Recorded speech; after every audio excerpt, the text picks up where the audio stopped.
Hey, welcome back to Recession Van Life. So we're going to be looking at this solar panel install. We're adding a fourth panel, and actually it was a 200 watt panel. All total, we were going from 400 watts before the install to 600 watts after. It's a 50% increase, which is pretty cool. And I'm going to talk a little bit about the weather. And obviously we're just underpowered with cloudy days, need to use refrigeration, and especially coming into this summer, wanted to be able to run a high efficiency window unit that we had put in. So basically getting some air conditioning.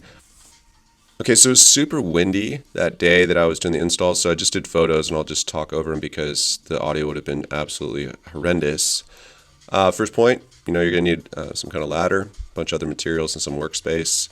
I decided that I would prefer, because I was going to be going up a ladder, right, with a fairly heavy, maybe 30-pound solar panel, carrying it one-handed, right, that I didn't want to have the feet of this ladder just on this concrete pad. I wanted something where I knew it wasn't going to kick out from underneath me. Yeah, I definitely do not, want to get hurt, broken bones, hurt knees, or, whatever costs that would be incurred at a hospital visit or ER or anything like that. So this is, just a good day. So what you're going to want to start out by doing is to disconnect your PV or your solar panels coming into your charge controller. So in the previous video, did a walkthrough about buying this, installing it, and you can see it was all working great. But when you come in to add a new panel, it says very clearly that you don't want to be connecting panels when they're under load or when there's like a active current passing through the entire system. So what you need to do is come in here, take off this panel or whatever type of controller you have, and remove one of the PV wires.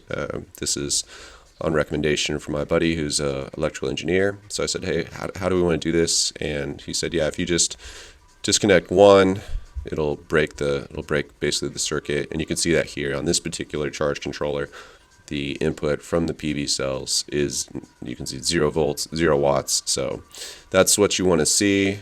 You might not have a digital readout like that, but and then you always want to keep these, it's fine to keep the battery connected. You can see the battery is still, there's a reading on that because it is still connected, so that's fine, but just disconnect the PV cells. And then you want to go up and do the work of, getting up on top of the roof. And this is a 2000 Chevy Express. It's a 14-foot box truck. And in the beginning, I was really worried that these roofs were not going to be able to support me, but I've actually put on a little bit of weight. I probably weigh 100 and maybe 85 or 90 pounds. Divide that by 2.2, something like, what would that be? Maybe 90 kilos? Maybe like 80 kilos, 82 kilos, something like that. So, and the roofs are really good. So then, of course, you want to make sure that the leash that they have on these cells are going to be able to connect into the rest of this connection points.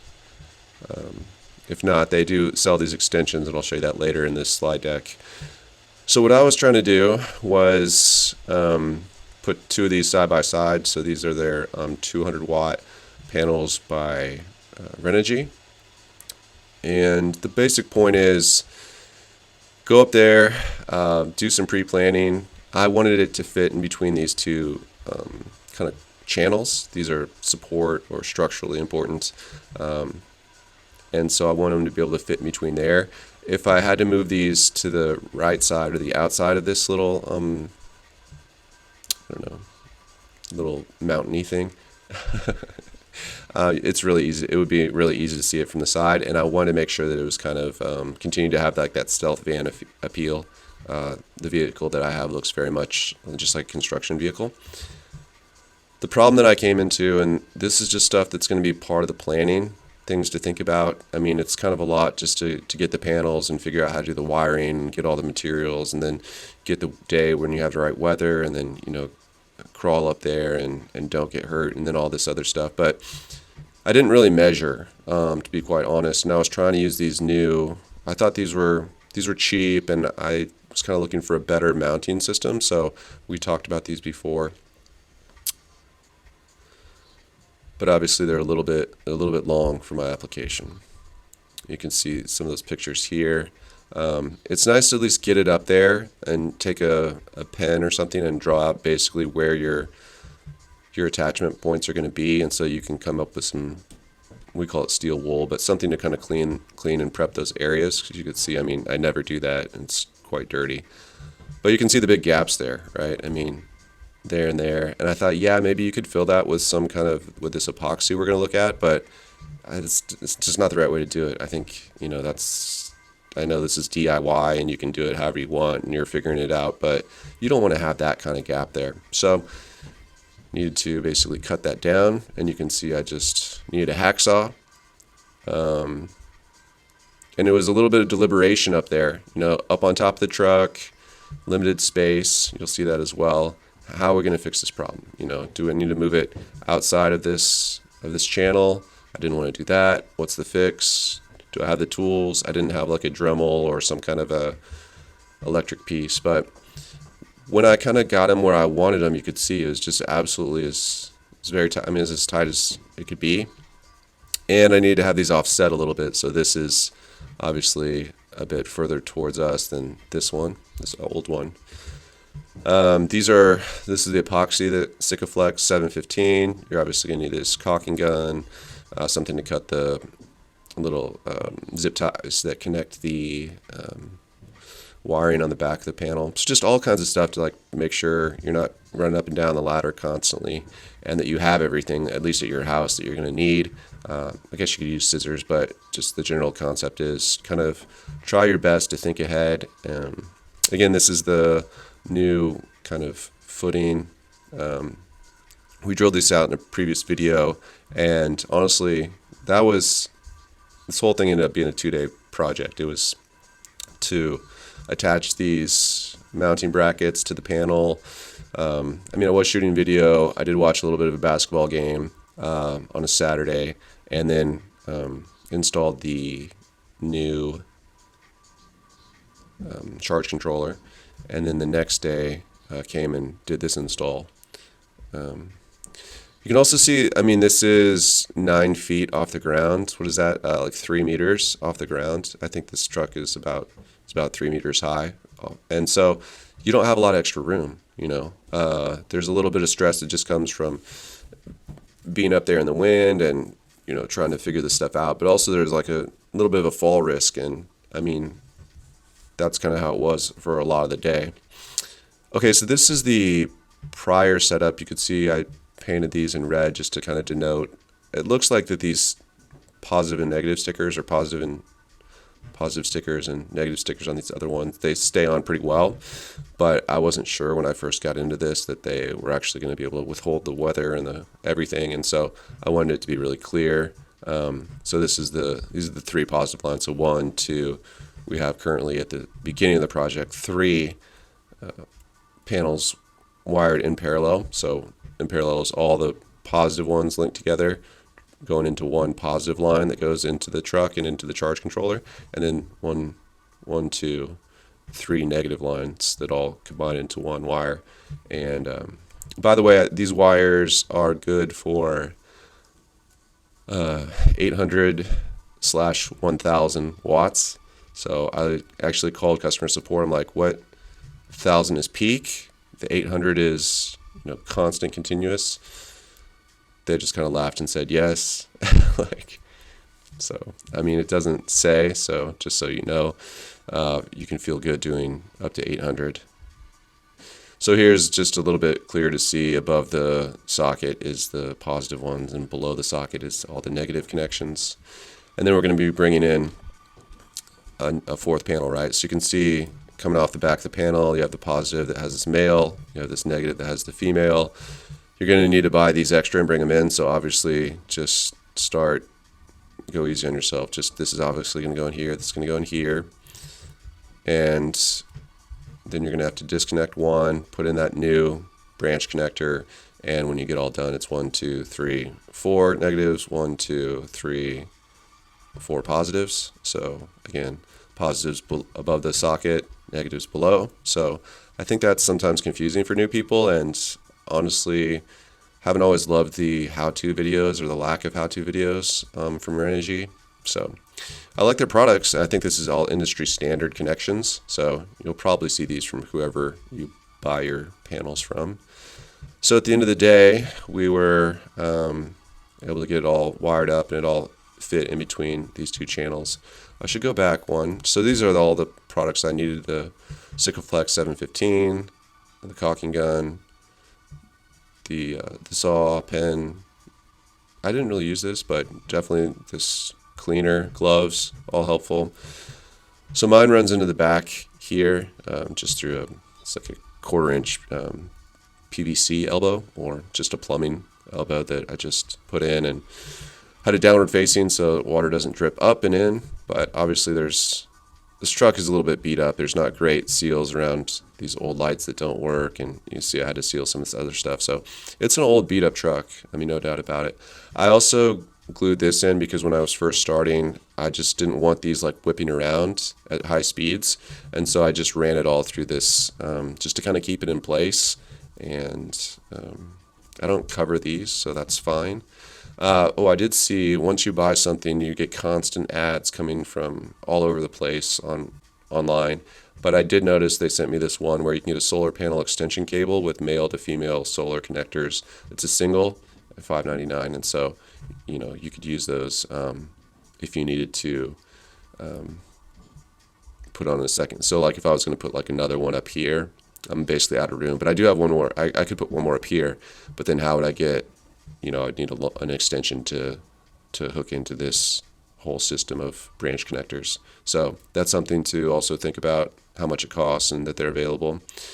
And then when you finish, you want to go back in, and your battery terminals, here you can see battery negative. You can't see battery positive in this picture, but you obviously then want to go back in and reconnect your PV leads from your panels.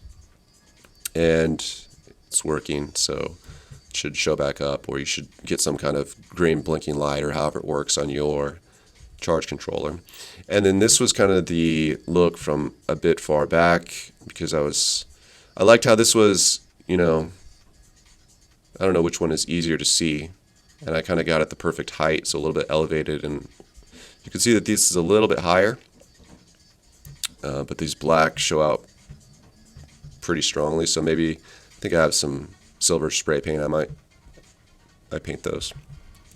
I did want to back up and talk about this because I needed to cut this out, and what I'm saying is just, it's always something with these DIY projects. It's like you don't really know what you're doing, or you're working in cramped spaces, and you're going to have to be a little bit ready to think creatively, or have your problem-solving hat on, because really what I was running into is I don't know if I can show you this. Old panels, I had this Z bracket, which then hooked into this metal channel. Well, it's fine because I can this channel is shorter than this panel, so it didn't go all the way. So I can kind of, cheat in on this side, but you have to imagine in the middle of these panels, there's another basically side piece that's going to go right in the middle on the side. And it was not, it was not going to be able to sit flush if it had to sit on top of this. So I had to cut that part out. And it's just things that you get into when you're mixing and matching, or you're kind of buying products and saying, oh, we'll figure it out. We'll find a way to get it how we want it. And it was either going to end up being cutting a notch out of this channel or cutting a notch out of this black piece. And so obviously it was cut it, get the pen, set it up, cut something by hand.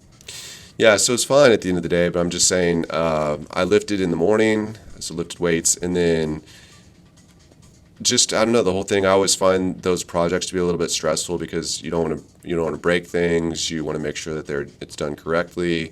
You want to make sure that it's going to be able to stand high winds. You want to feel good about it. You want to make sure, is everything going to reach and connect and all work great? And it does, but also I don't want to get hurt. I don't want to fall off the truck or something. And then when you bump into these problems midway, when you're kind of sitting on top of this truck with this heavy thing and you're limited space and you're trying to move it around, it's sort of a stressful day. It's not I mean, if you're a home builder or something, maybe it's a piece of cake, or you're a plumber, or you're someone who works in the trades and is always kind of fabricating. But for the rest of us that don't do those types of things, and we don't want to break our materials, and we just want it to all work out well. Yeah, it's a little bit. So it always seems to be like a little bit of something. When you're getting started, it's the something is you've never done it before, and then even after you've done it some, it's nice to kind of have that confidence and say, okay, I know how this works, and I can feel confident about the electrical part. But still, it just seems like there's always something with these DIY projects. That's been my entire experience with van life from the get-go. It's insulation and wiring and lighting and refrigeration and heating and cooling and buying this thing and then installing it, and is it going to work well, and is it really possible to work from this thing, or can I travel, can I do my fundraising? Some of my thoughts on the back end was like, I think it would still be hard, like lived in there, traveling, doing fundraising for 6-7 months last year, and it was okay. It definitely worked, but it was also kind of like chasing the good weather. Was in the southeast, in Florida and southern part of the United States when the weather was good, so I didn't have a lot of these climate control issues. Still think it would be a real problem if there was like a 90-degree cloudy day. Yeah, that'd be difficult. And it's a 40-foot box truck, right?